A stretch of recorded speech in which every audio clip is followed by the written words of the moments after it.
Bonjour à toutes, bonjour à tous, bienvenue sur Odile.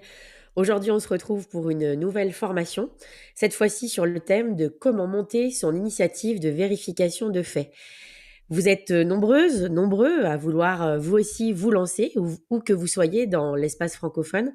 Alors aujourd'hui, on vous offre les clés, les conseils, ou plutôt vos conseils d'Éléphant Toussaint Ouetteosu. Bonjour.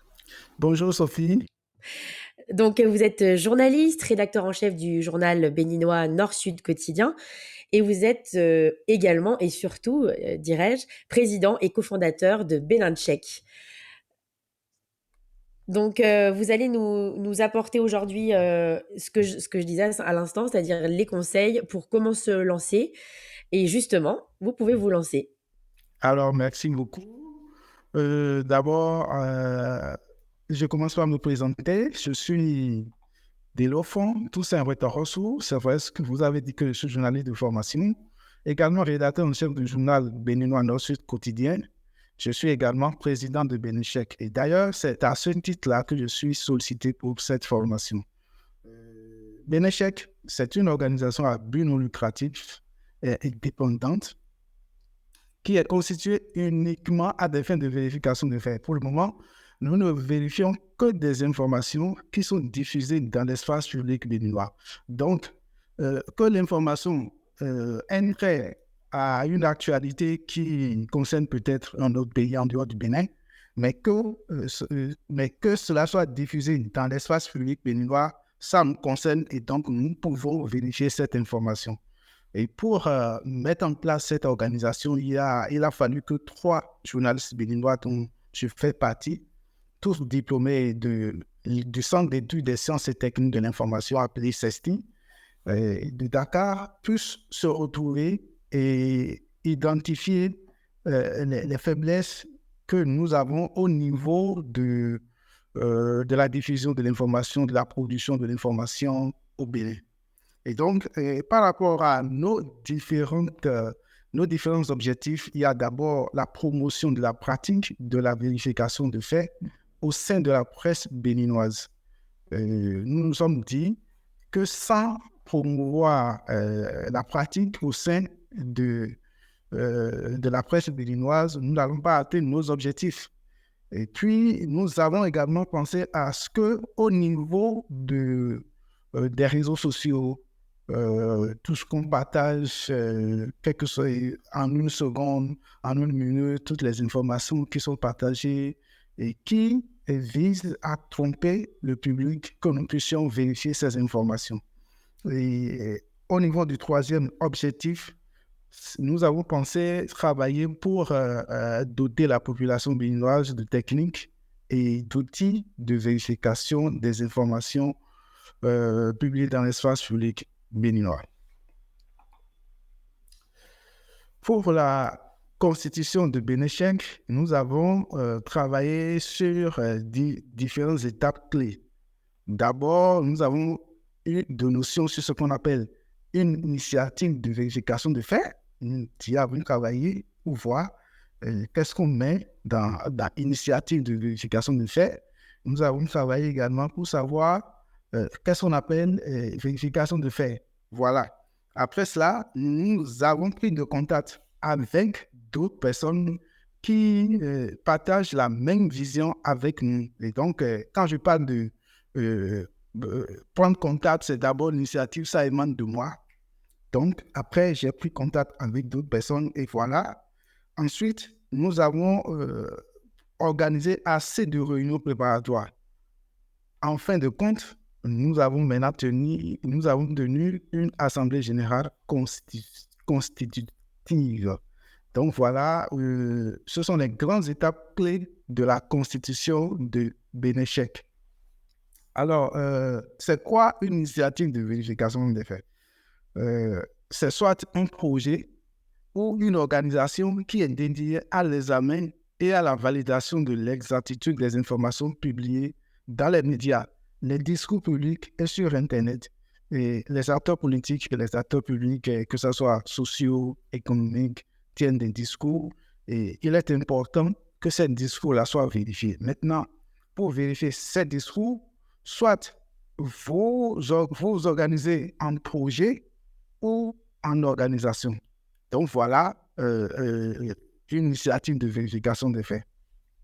Ici, nous allons parler de la mise en place d'une organisation. Donc, nous n'allons pas parler de projet parce que une organisation a la latitude de mettre en place des projets. Donc, une organisation a l'avantage d'avoir un statut juridique qui lui permet de mettre en place plusieurs projets. Voilà. Si vous décidez de vous lancer dans une organisation de vérification des faits, la première grande étape, c'est d'abord penser à choisir le statut juridique de son organisation. Et ici, vous avez le choix entre une association ou une organisation à but non lucratif ou une fondation, une ONG et tout, et une entreprise. Par rapport à chacun des choix que vous aurez à faire, il y a des avantages et des inconvénients. Lorsque je prends par exemple, pour ceux qui vont choisir une association, une organisation à but non lucratif comme Benechek, les avantages, d'abord, c'est que cela permet d'avoir des dons, des subventions publiques ou privées. Donc, vous avez des donateurs qui s'offrent à vous et qui peuvent vous venir en aide par rapport au travail que vous faites.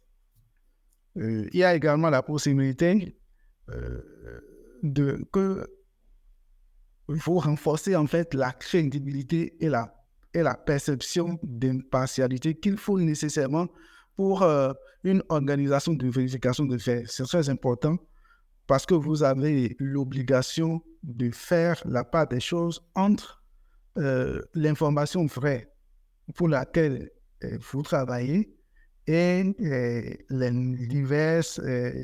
divers rapprochements avec des groupes d'intérêt, que ce soit d'intérêt politique, d'intérêt économique et tout.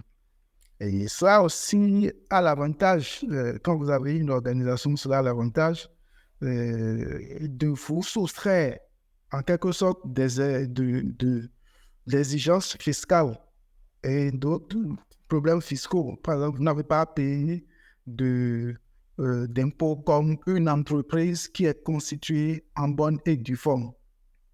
Voilà les 3 grands avantages que nous avons à vous présenter. Et l'autre côté aussi, il y a des inconvénients. Il y a des inconvénients parce qu'à ce niveau, quand vous avez une organisation, vous êtes tenu de faire nécessairement la transparence financière et administrative. Au niveau de la finance, il faut que vous soyez vraiment clean, que vous diffusez et que vous montrez clairement d'où proviennent le financement, vos sources de financement. Il faut que cela soit clair et que tout le monde soit informé. Et cela permet également aux bailleurs de juger en quelque sorte votre crédibilité. Et il y a également aussi comme inconvénient vous avez moins de flexibilité pour générer de revenus commerciaux. Vous ne pouvez pas vendre des produits comme des entreprises bien constituées, vous ne pouvez pas le faire. Et donc voilà quelques avantages et inconvénients. Nous allons également voir le cas d'une entreprise. Si c'est une entreprise que vous choisissez, il y a également des avantages et des inconvénients. Parlons d'abord des avantages. Ça permet de générer assez de revenus. Hein. Vous avez la latitude de faire des activités commerciales et en bonne et due forme et bien déclarées. Vous avez aussi plus de flexibilité pour attirer des investisseurs. Vous pouvez ouvrir votre capital et permettre à d'autres personnes d'intégrer l'entreprise et tout et permettre de financer toutes les activités que vous aurez. Le troisième avantage, ça concerne la flexibilité pour monétiser les contenus. Vous savez, sur les sites Internet, les plateformes, vous avez la possibilité de faire des publicités, de faire des abonnements pour ceux qui consultent vos articles et tout, pour qu'ils puissent souscrire et vous permettre d'avoir des revenus. Parlant des inconvénients, il faut dire que vous avez moins de possibilités de recevoir des financements en matière de dons. Et là, il faut vous le dire, c'est clair. C'est rare que les gens puissent vous faire du don quand vous êtes une entreprise, que ce soit société à responsabilité limitée ou société anonyme et tout. Ou bien même, vous pouvez vous constituer en gros de médias ou de presse. Dans tous ces cas-là, sachez que vous avez moins de possibilités de recevoir de dons publics. Autre inconvénient, c'est que par rapport à la fiscalité, vous aurez à payer beaucoup plus cher, contrairement à une organisation à but non lucratif. Le troisième inconvénient que vous aurez aussi, c'est la grosse difficulté de maintenir l'indépendance entre ce que vous faites, votre ligne éditoriale et la viabilité économique. C'est très important. Si vous n'arrivez pas à faire la part des choses, ça veut dire que votre initiative est vouée à l'échec et vous ne serez pas pris au sérieux. Donc, nous, au niveau de Bénéchec, nous vous conseillons, c'est juste une recommandation. Si vous avez réellement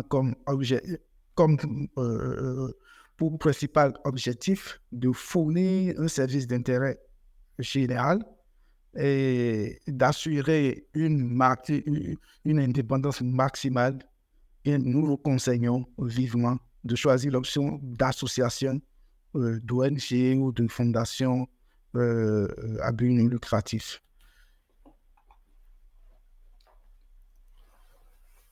Maintenant, si vous choisissez de vous lancer, de lancer votre association ONG ou fondation, nous allons également vous donner les clés ici. Il faut nécessairement que vous puissiez penser à constituer une équipe de membres fondateurs. Là, c'est le socle déjà. Et les compétences à rechercher, d'abord, il faut penser aux journalistes parce que déjà, au début, vous n'avez pas assez de moyens pour payer toutes ces compétences-là dont vous aurez besoin pour vous lancer réellement dans les activités. Donc, il faut penser aux journalistes. Il faut penser au community manager parce que le community manager, c'est lui qui va vous permettre de bien gérer les plateformes sur les réseaux sociaux. Vous devez relayer toutes les productions que vous aurez à faire sur les plateformes, que ce soit sur Facebook, que ce soit sur Twitter, que ce soit sur Instagram. Voilà, donc c'est important. Également, un webmaster ou bien des webmasters, si vous en avez dans votre équipe, c'est très intéressant parce que votre initiative, votre organisation doit avoir un site Internet. Et pour le faire, il faut faire recours au webmaster. Si vous n'avez pas assez de moyens, alors que dans votre équipe, vous avez déjà des webmasters, c'est très avantageux. Il faut également penser aux spécialistes de projet. Pourquoi? Parce que votre initiative, votre organisation devra postuler aux appels à projets.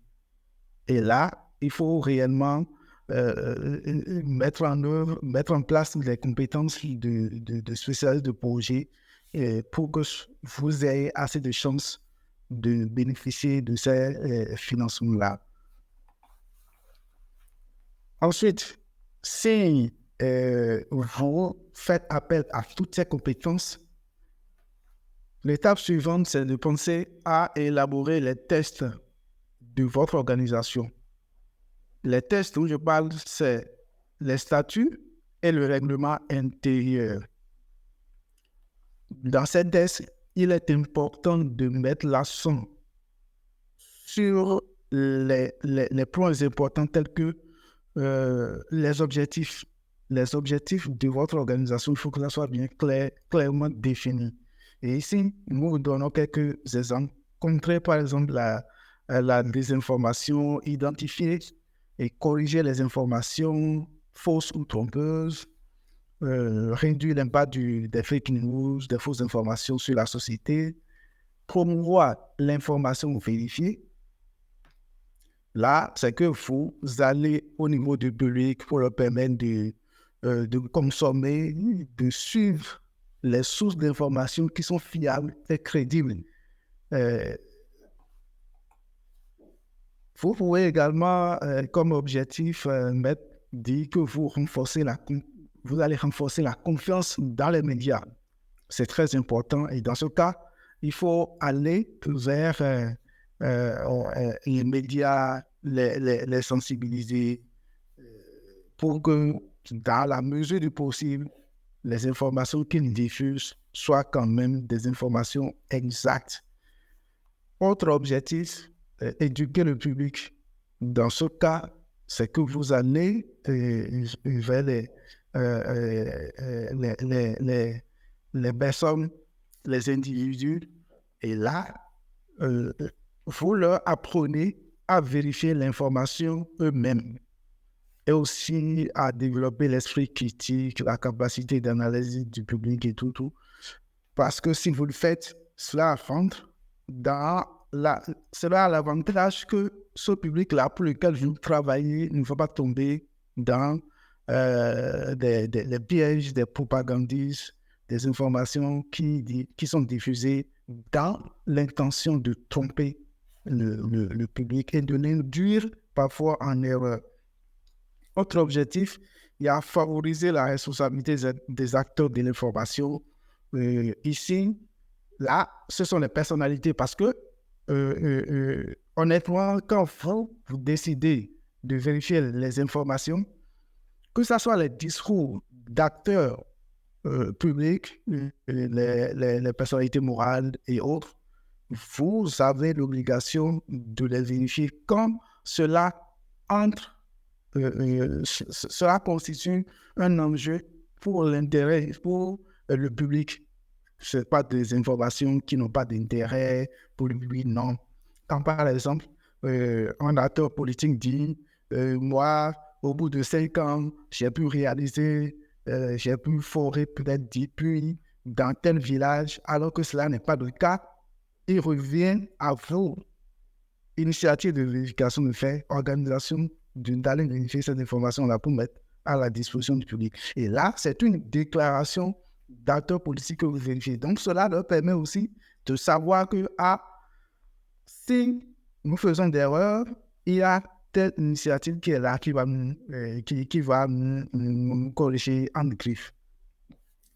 Dans ce cas, cela permet qu'ils, dans notre déclaration, ils puissent faire moins de trucs là, moins de tenue, moins de propos pour tromper le public, pour rendre griffe, mentir. Après cette étape, vous aurez maintenant à choisir le nom de votre initiative. Le nom est très important. Vous allez voir, ici, nous avons Bénéchec. Bénéchec, quand on dit Bénin, et chèque pour dire vérifier. C'est important de penser à un nom qui reflète exactement l'activité de vérification des faits. Vous pouvez prendre le nom d'une ville et mettre juste à côté chèque. Vous pouvez dire par exemple, pour quelqu'un qui est à Dakar, peut dire Dakar chèque. Voilà. Donc, quand on prend en même temps, d'abord, c'est 2 mots exactement. C'est facile à garder. Et quand on lit ce nom-là, ça renvoie directement à la vérification de faits. Donc, il faut travailler, réfléchir à trouver un nom qui colle réellement avec l'activité que vous aurez à faire. Par rapport à l'organe dirigeant de l'initiative et les teams de membres, il faut aussi travailler parce que quand vous avez une organisation, nécessairement, il y aura des postes clés, les postes de président, de secrétaire général, trésorier, organisateur, chargé de projet et autres que vous devez mettre en place. Et donc, ces postes-là seront occupés un peu comme Bénéchec, qui a un président. Nous avons le président, nous avons le secrétaire général, nous avons le trésorier, nous avons également d'organisateurs. Voilà. Après cela, il faut penser aux membres d'honneur et les membres sympathisants. Donc, ça permet à ceux qui nécessairement ne sont pas impliqués dans la vérification des faits comme vous, puissent adhérer à votre initiative et contribuer d'une manière ou d'une autre à l'évolution des projets que vous aurez à mettre en place. Par exemple, Belichek a comme président d'honneur le directeur du Centre d'études des sciences et techniques, l'actuel directeur Mamadou Ndiaye. Donc voilà, c'est une compétence qui nous permet d'évoluer et en même temps de ne pas faire assez d'erreurs parce que, quel que soit ce qu'on nous dit, quand vous fonctionnez en groupe, parfois il y a des difficultés et quand vous avez une personne extérieure, un membre d'honneur, qui est là, qui peut vous dire non, c'est pas comme ça qu'il faut faire, il faut faire ci, il faut faire ci. Là, ça vous permet de rentrer dans l'ordre rapidement et d'évoluer comme ce que vous avez décidé de faire. Donc, les sympathisants, ce sont des gens qui ne sont pas de votre organisation, mais qui sont prêts peut-être à mettre la main à la poche pour vous aider pour des projets, même pour vous fournir quelques compétences, les compétences de webmaster, par exemple, c'est possible que vous ayez ça. Donc, voilà, il faut penser à tous ces postes clés-là que vous allez mettre dans les tests que vous avez. Alors, la dernière étape de la formalisation, c'est l'Assemblée générale constitutive. Et là, vous devez vous devez valider tous les tests que vous avez préparés. Et à partir de cet instant, dès que l'Assemblée générale constitutive est tenue, vous mettez tous les détails de cette Assemblée générale, tous les participants, la date, et les tests et tout que vous avez validé. Et après ça, maintenant, vous allez au niveau du ministère de l'Intérieur de votre pays. Ça dépend du pays. Hein. Pour le Bénin, il est souhaité d'aller au niveau du ministère de l'Intérieur pour formaliser son organisation. Dans certains pays comme le Niger, quand on prend le Sénégal, la Côte d'Ivoire aussi, il y a cette possibilité-là que vous ayez au niveau du ministère de l'Intérieur pour formaliser votre initiative. Pour le Bénin, ce que vous aurez à payer, c'est autour de 50 000 francs CFA comme frais d'étude de dossier. Et là, vous payez une quittance et vous payez les 50 000, on vous donne une quittance. Et avec cette quittance, vous ajoutez les statuts et règlements intérieurs, les casiers judiciaires des membres les plus importants. Je prends le président. Si vous avez un président adjoint, il faudrait également avoir son casier judiciaire. Vous avez un secrétaire général, trésorier général. Donc, tout cela doit revenir leur casier judiciaire que vous mettez dans le dossier. Et notamment, ce sont les grandes pièces, les grandes pièces que vous aurez à fournir pour constituer le dossier à déposer auprès du ministère de l'Intérieur. En tout et pour tout, avec tous les documents que vous aurez à fournir, tout avec 100 000 francs CFA, vous êtes sûr de finir avec toutes les dépenses qu'il faut. Dès que vous déposez, vous allez suivre la procédure au niveau du ministère de l'Intérieur. On va vous demander de corriger ce qui a corrigé. Et dès que vous finissez de corriger, on vous donne le récépissé. Soit c'est un récépissé ou bien c'est un arrêté qui dit officiellement qu'on vous autorise à fonctionner, à exercer, à travailler et normalement. Une fois l'arrêté reçu ou bien le récépissé de l'autorité reçu, vous allez maintenant faire une publication au journal officiel. Ça, c'est presque dans tous les pays. Vous faites une publication au journal officiel, c'est sûr. Ça doit vous coûter environ 50 000 francs CFA quand vous prenez un cas comme le Bénin. Dans d'autres pays, ça peut être supérieur à 50 000 ou bien même moins. En tout et pour tout, pour que votre organisation soit officiellement constituée, vous aurez à dépenser environ 200 000 francs CFA. Alors, après avoir officiellement déclaré votre organisation, donc vous êtes autorisé à exercer, il faut constituer une équipe dédiée à la vérification des faits et faire former les membres parce que peut-être que tout le monde n'a pas les compétences qu'il faut pour vérifier les informations. Il faut les faire former. Et puis, aujourd'hui, il y a tellement d'outils disponibles en ligne. Lorsque je prends AFP factuel, vous avez la possibilité de vous faire former, c'est en français et c'est gratuit. Et vous pouvez également avoir des certificats après avoir, tous les cours que vous aurez à suivre. Il y a Coursera aussi, c'est une plateforme qui délivre des cours dans plusieurs langues. La plupart sont gratuits, mais il y a d'autres qui sont payants, c'est à vous de choisir.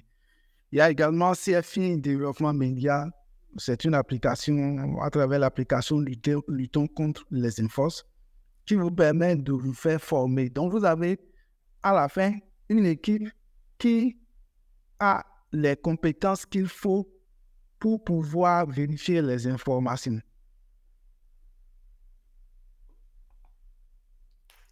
Une fois l'équipe mise en place, il faut penser à une méthodologie de vérification. La méthodologie de vérification, soit c'est d'abord vous pensez aux différentes étapes de vérification des faits que vous aurez à suivre. Et il faut que cette méthodologie non seulement soit rigoureuse, et au niveau des étapes, il y a l'identification des informations à vérifier. Donc, à ce niveau, soit il faut commencer par suivre les pages Facebook, les comptes Twitter qui diffusent des informations pour le grand public et donc qui sont tellement suivis. Quand vous commencez par suivre ces médias-là, dès qu'une information est diffusée et qui vous paraît bizarre, qui quand même touche peut-être à la santé, peut-être à l'économie, vous sautez sur ça et vous commencez par vérifier cette information. Il faut aussi permettre au public de vous soumettre des informations qu'elle voudrait qu'on vérifie. Chez nous, au niveau de Benechek, nous avons eu plusieurs cas comme ça. Des gens nous écrivent à travers Facebook, à travers WhatsApp ou bien à travers Twitter pour nous demander de leur vérifier certaines informations. C'est vrai que vous n'aurez pas à vérifier toutes ces informations systématiquement parce que cela ne répondrait peut-être pas à votre ligne éditoriale. L'objectif pour vous, c'est de vérifier des informations qui ont un intérêt pour le grand public. Donc, si il y a une information qui n'est peut-être pas très importante pour vous, ça ne vaut pas la peine de prendre non seulement de sacrifier votre énergie, votre temps et tout pour vérifier une information du genre. Donc, vous aurez à sélectionner. L'essentiel, c'est d'expliquer au public les informations que vous voulez réellement vérifier. Donc, ça vous permet de vous soumettre des fausses informations à vérifier. Il faut également penser à la recherche des sources primaires. Si vous voulez vérifier une information, la première idée pour vous, c'est d'aller voir d'où est-ce que l'information provient. Donc, c'est là où on parle, par exemple, des sources originales. Si vous entendez, par exemple, qu'un média dit une telle personnalité politique a fait telle déclaration, il faut déjà consulter ce média-là. Donc, c'est pourquoi vous devez identifier les sources qui sont originales. Quand je prends, par exemple, les sources officielles, il faut également les consulter régulièrement. Et donc, cela permet de trouver les informations dont vous avez besoin pour regrouper. Il y a également la vérification des faits et des données. Dans vos étapes de vérification, les données qu'on vous fournit doivent faire l'objet d'analyse critique. Vous devez regrouper les informations, vous lisez différents documents. Il faut donner l'accès, il faut permettre à ce que les informations sur lesquelles vous vous basez, les documents sur lesquels vous vous basez pour démonter peut-être un faux truc, une fausse information, il faut que ces sources-là, il faut que ça provienne de il faut que ça vienne de diverses personnalités, de divers chercheurs et tout, de diverses plateformes et tout. Il faut également utiliser des outils de vérification. Vous aurez des outils à utiliser. C'est pour ça qu'au début, je me disais qu'il est important de former les membres de l'équipe de vérification de faits.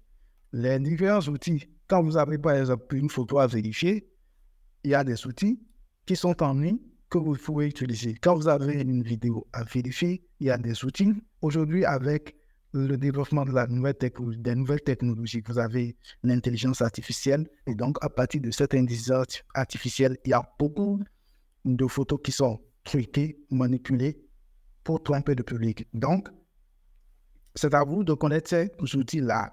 Donc, il faut les utiliser rigoureusement, bien sûr. Après, il y a l'évaluation et contextualisation. Donc, pour mettre l'accent sur une information réellement vérifiée, vous aurez peut-être à interroger l'histoire, la géographie et tout. Vous aurez également à consulter les experts. Et là, c'est un aspect très important parce que il nous est arrivé de vérifier des informations liées à la santé, par exemple. Et là, ce sont des experts que nous sommes obligés, que nous consultons obligatoirement parce que dans le domaine de la santé, si vous ne consultez pas les experts, donc ça veut dire que ce que vous faites n'est pas sérieux. Par rapport à... Il y a aussi la rédaction, hein, il faut rien à rédiger. Après, tout ce que vous faites du début jusqu'au niveau des extraits que vous avez consultés, après ça, vous allez rédiger votre article, votre rapport de vérification. Il faut être clair et transparent. Il faut être clair et transparent. Ne pas mettre des opinions dans ce que vous faites. Vous vous basez uniquement aux faits. Il y a l'échelle de vérification, c'est que vous dites, bon, telle information que nous avons vérifiée, c'est partiellement vrai, c'est partiellement faux, ou bien c'est une information qui est tronquée, il y a une partie qui n'est pas, on a omis peut-être une partie. Mais ce que nous autres, nous faisons, pour la plupart du temps, soit c'est vrai, soit c'est faux. Donc, c'est ce que nous disons. Donc, ce sont les deux points que nous mettons. Donc, soit notre échelle de vérification, c'est soit l'information est vraie ou bien elle est fausse. Il faut maintenant la diffusion de ce que vous avez, de l'article que vous avez rédigé. Il faut la diffusion, il faut des formats adaptés, il faut avoir, il faut déjà, dans la rédaction du rapport, il faut faire appel aux liens de tout ce que vous aurez comme élément de preuve qui étaye les arguments, tout ce que vous aurez à mettre dedans. Donc, il faudrait que tous ces liens-là se retrouvent dans votre article. Les formats adaptés, non seulement vous aurez besoin d'avoir soit c'est un texte, soit c'est un audio, soit c'est une vidéo. Nous autres, par exemple, à Benechek, nous travaillons pour qu'à partir de dans quelques mois, nous puissions commencer par utiliser des formats vidéo pour nos vérifications. Donc, quand une information est vérifiée, il y a quelqu'un qui doit présenter cette vérification-là, dire la procédure utilisée, les résultats obtenus. Les canaux de diffusion, donc, je disais que vous avez besoin d'un site Internet sur lequel vous devez publier vos rapports de vérification. Les plateformes des réseaux sociaux, Facebook, Twitter, Instagram, et les autres notamment, mais les principaux, Facebook, Instagram, Twitter, qui est devenu maintenant X. Et pour réellement atteindre le public par rapport à ces différents canaux, vous ferez recours à un webmaster. C'est pourquoi je l'avais dit au début. Alors, après ça, les principes de la méthodologie de vérification, ces principes sont très importants parce qu'à la fin, vous aurez besoin d'adhérer à des organisations internationales, et notamment le réseau des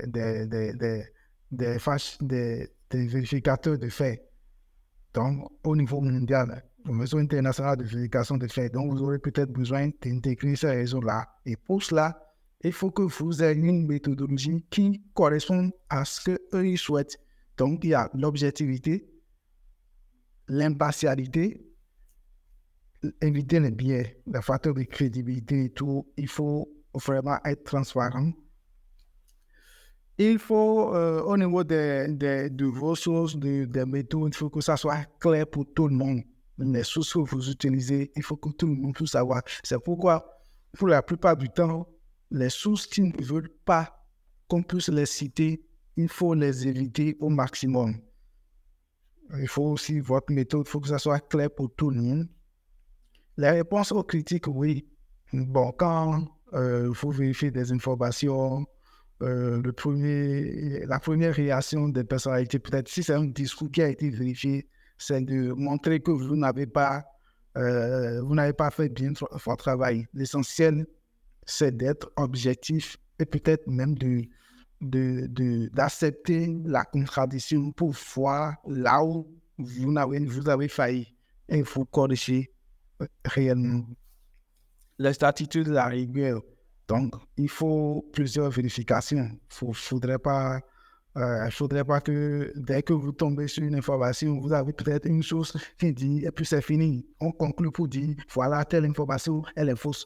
Non, ça ne fonctionne pas comme ça. Il faut vérifier à plusieurs reprises au niveau de plusieurs sources. L'éthique et la responsabilité.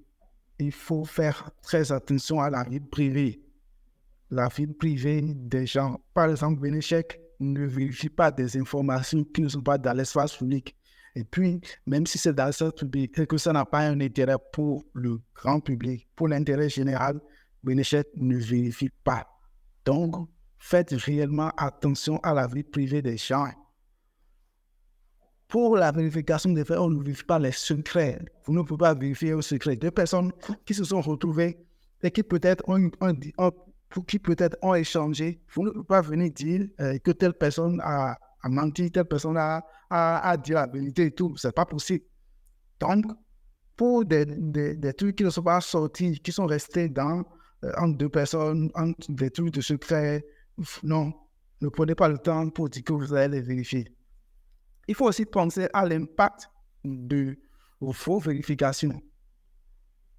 Quand on vérifie, c'est pour donner la vraie information. C'est pour donner la vraie information. Ce n'est pas pour donner une information et qu'à la fin, cette information sera encore fausse. Du coup, ce n'est pas intéressant. Alors, il y a un aspect, deux grands aspects très importants. Comme je l'ai dit, vous aurez à intégrer des réseaux, notamment le réseau international de vérification des faits, IFCN. Ce sont des partenariats très stratégiques pour vous. C'est vrai qu'il y a des conditions à remplir pour intégrer ce réseau. Les conditions sont réellement strictes. C'est pourquoi j'avais parlé de la méthodologie que vous allez adopter pour la vérification des informations. Il faut être vraiment rigoureux par rapport à cette méthodologie-là. Il y a des principes qu'il faut respecter pour adhérer au réseau international de vérification des faits. Il faut les respecter. Après ça, après la mise en place de votre organisation, vous aurez peut-être au moins une information vérifiée est publié sur votre site parce que le réseau tient compte de cela. Au moins une information vérifiée par semaine pendant 6 mois ou 6, 7 ou bien même un an. Et ce n'est qu'après ça que vous pouvez démarrer les démarches pour intégrer ce réseau-là.